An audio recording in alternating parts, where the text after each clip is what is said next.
बिनविरोध करण्यासाठी आदरणीय पालकमंत्र्यांनी शेवटचं मीही जिल्ह्यातील जे प्रमुख नेते मंडळ होतो आम्ही सर्वजण प्रयत्नशील होतो. काही नेत्यांच्या युगोमुळं ही निवडणूक लागली.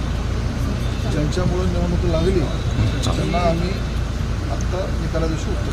दादा कोणाकोणाचे अर्ज बाकी आहेत निवडणूक लढत कोणामध्ये होईल? सगळ्यांचे अर्ज निघालेले आहेत. एक वगळता नाना देशमुखांचे त्यांचं एक अर्ज राहिलेलं आहे. बाकी सगळे निघालेले आहेत. बाकी सगळ्यांनी माननीय पालकमंत्र्यांच्या आवाहनाला प्रतिसाद दिला. सगळ्यांनी बैठक करून एकमताने निर्णय करण्यात आला. कारण सगळ्यांना मान्य आहे की या सोलापूर जिल्ह्यामध्ये विधान परिषदेच्या निवडणुकीतून मतांची बेरीज आहे. जे भाजपच्या चिन्हावर निवडून आले ते तर आहेच आहेत. त्याला सोडून जे लोक आमच्यासोबत जोडलेले आहेत ह्या सगळ्यांची गोळाबेरीज करतात की निवडणूक लढवण्यासाठी नव्हतीच पण केवळ निगोनमुळं ही निवडणूक लढली गेली. तर सगळ्या नेत्यांनी ज्या नेत्यांनी पालकमंत्र्यांच्या आमच्या विनंतीला मान करून काढून घेतले आम्ही त्या सगळ्यांचे आभारी आहोत. ज्यांनी ठेवलं त्यांच्याकडून निवडून.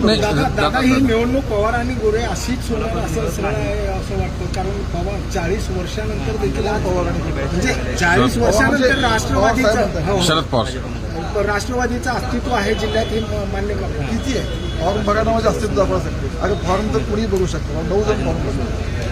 फॉर्म बघायला अस्तित्व किती लागतं. तुमची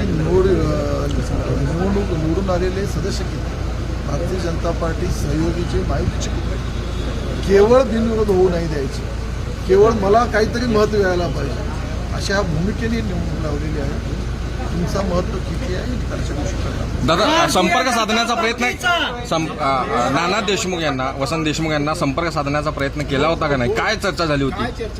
बघा हे सगळ्याच गोष्टी मीडियावर बोलण्यासाठी स्वतः मी त्यांच्याशी संपर्क साधला होता. आदरणीय पालकमंत्री साहेबांनी संपर्क साधला होता.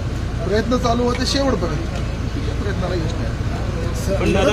म्हणजे देशमुखांनी राऊत हे सरळ देशमुखांना राऊत दोघंच राहिले ना त्यामुळे तुम्ही सगळं लढत राहून लागलं. ओके दादा.